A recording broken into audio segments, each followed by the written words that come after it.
اعوذ باللہ من الشیطان الرجیم بسم اللہ الرحمن الرحیم ودخل معه السجن فتیان قال احدهما انی ارانی آسر خمرا وقال الآخر انی ارانی احمل فوق رأس خبزا تأکل الطیر منه نبینا بتاویلہ انا لنراک من المحسنین۔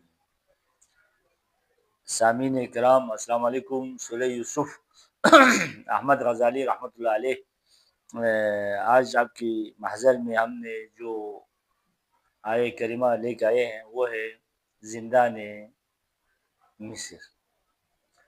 ہمارے معاشرے میں زندان میں جانا بدنام، زندان سے آنے کے بعد بھی بدنام، اور زندان میں جا کے آنے کے بعد وہ زیادہ بدماش، غنڈہگری اور سب کچھ سے ڈرتے ہیں۔ یہ زندان میں جا کے آئے، زندانی ہے۔ میں نے کسی زندانی سے پوچھا، آپ زندان گئے ہیں، ابھی آپ کیا محسوس کر رہے ہیں؟ یہاں کراچی کے زندان میں گیا تھا، اس کا بیان ہے، میں تعجب کیا، میں نے بہت تعجب کیا۔ اس نے کہا پہلے جیل جانے میں، تھانے میں جانے میں، زندانی ہونے سے ہم ڈرتے تھے، بہت ڈرتا تھا۔ ابھی ہمیں پتہ ہو گیا کہاں پہ مار پیٹنا ہے، کس طرح مارنا ہے، کیسے مارنا ہے، کیا کھلانا ہے، کیا پہنانا ہے، کیا سہولت ہے، کیا پریشانی ہے، وہ سب ہمیں پتہ ہے۔ ابھی ہمیں کوئی بات نہیں ہے، یعنی زندان تربیت گاہ نہیں ہے، زندان اور زندان میں رہنے والا مجرم پرور ہے، مجرم کی پرورش کرتے ہیں، بے باک لوگوں کی پرورش کرتے ہیں۔ حالانکہ زندان، یوسف نبی نے زندان کو تربیت گاہ میں تبدیل کر دیا۔ ایک زندانی کی کیا حیثیت ہے؟ حضرت یوسف مصر میں رہے، بھائیوں نے نہیں پہچانا، اس کی مقام منزلت بھائیوں نے نہیں پہچانا۔ یوسف نبی غلام بن کے مصر پہنچے تو ہم سفر دوستوں نے نہیں پہچانا، اگر پہچانتے تو اس کو نہیں بھیجتے۔ جب ایک ہیرا آپ کے ہاتھ میں آتے ہے، ایک موتی آپ کے ہاتھ میں آتے ہے، ایک قیمتی شخصیت آپ کے ہاتھوں میں آتے ہیں تو اس کو آپ جانے نہیں دیتے۔ لیکن جو مفاد پرست ہے، مال اور دولت کی نشے سے چور چور ہے، یا ہدف اور مقصد صرف اور صرف مال جمع کرنا ہے، اور عزت کو بھی مال میں دیکھتے ہیں، شہرت کو بھی مال میں دیکھتے ہیں، نجات کو بھی مال میں دیکھتے ہیں، تو ان کے لیے قیمتی ہیروں کی قدر نہیں ہوتا ان کے پاس، قیمتی شخصیتوں کی قدر نہیں ہوتا۔ پاکستان میں آج کل ہم اسی مراحل سے گزر رہے ہیں۔ جو قیمتی لوگ تھے، یا ان کو قتل کر دیا گیا، یا یہ لوگ مجبور ہو گئے ملک چھوڑ کے چلے جانے میں۔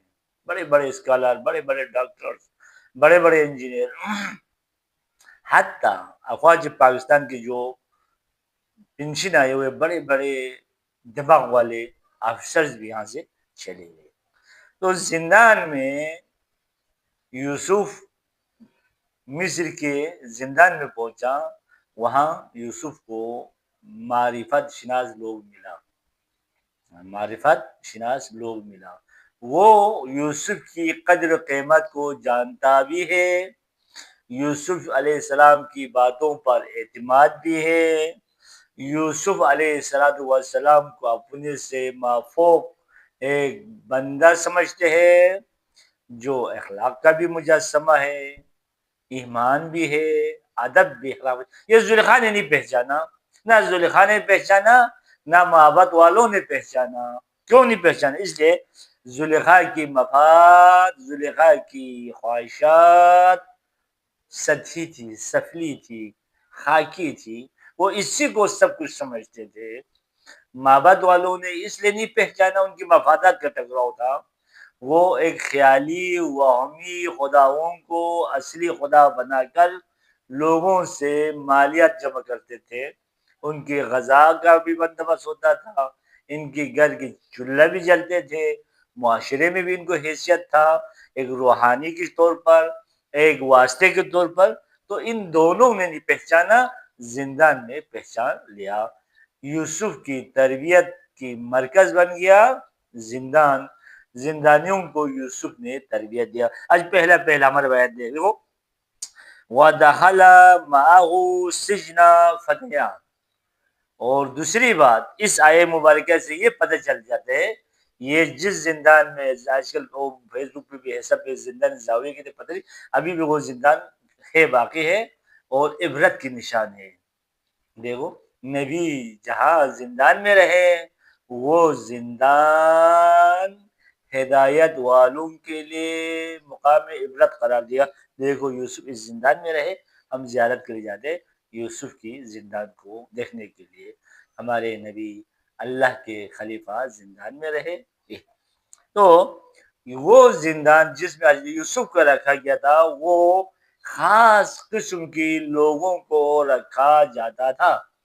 آج بھی زندانوں میں جب آپ جائیں، زندان میں جیل میں جائیں تو وہاں الگ الگ کوٹری ہوتے ہیں، ایک نارمل مجرمین کے لیے ہوتے ہیں، ایک مخصوص سیاسی مخالفین کے لیے ہوتے ہیں، ایک بڑے قسم کے دہشت گردوں کے لیے ہوتے ہیں، ایک بڑے ڈاکوؤں کے لیے ہوتے ہیں، ایک بہت ایریا وی آئی پی لوگوں کے لیے ہوتے ہیں زندان میں۔ تو جس زندان میں یوسف کو لے گیا تھا یہ حکومت مخالفین کی زندان تھی، حکومت کی موافقین کی زندان نہیں تھا، عام مجرموں کا زندان نہیں تھا، عام نارمل لوگوں جو چھوٹا موٹا چوری ووری ڈکی بکی کرتے ان کا زندان نہیں تھا، بلکہ حکومت کے مخالفین کا زندان تھا۔ آپ اس وقت دنیا میں دیکھیں حکومت کے مخالفین کے زندانوں میں کیا کچھ نہیں ہوتا ہے۔ جب ایک حکومت کلٹی ہو جاتے ہے تو وہ سارے راز باہر آ جاتے ہیں، جب تک وہ حکمران حکومت پہ ہے اس زندانوں کی کوئی نام بھی پتہ نہیں ہوتا کیا ہوتی جب تو جس زندان میں پہنچا یوسف وہ ایک مخصوص شخص تھے، ایک اہم شخصیت تھا زلیخا کی طرف سے، یعنی زلیخا کے مخالف میں تھا، زلیخا کی نافرمانی کا سزا کرنے کے لیے پہنچا تھا۔ زلیخا خاتون اول، دوسرا سپر پاور ملکہ، اس کے مخالف میں پہنچے تھے، اور جو دو آدمی اور بھی پہنچے تھے اس وقت زندان میں وہ بادشاہ کی قتل میں ملوث تھا، قتل تو نہیں ہوا لیکن پالیسی بنانے میں سازش گر میں ان کا تھا۔ تو یہ اہم کوٹری تھے جہاں اہم شخصیت کو رکھا گیا تھا، حکومت کی خاص نظر تھی، حکومت کی خاص ان پر نگہبان رکھے ہوئے تھے، اور ان کی جو سسٹم تھا وہ لحظہ بہ لحظہ آن بآن روز بروز روزنامچے حکومت تک پہنچاتا رہتا تھا کہ یہ زندانی یہ کر رہے، یہ زندانی یہ کر رہے، یہ زندانی یہ کر۔ تو اس زندان میں یوسف کی پہلا پڑاؤ اور ان کے ساتھ ان دونوں کو داخل ہوا۔ ہم کل انشاءاللہ یہ بتائیں گے کیا یہ دونوں زندان میں جو پہنچے تھے فتیان، جس کو قرآن نے فتح کے لقب سے استعمال کیا ہے، فتح کا لفظ استعمال کیا ہے، کیا یہ یوسف سے پہلے جان پہچان تھا یا جان پہچان نہیں تھا؟ اللہم صلی علی محمد وآل محمد۔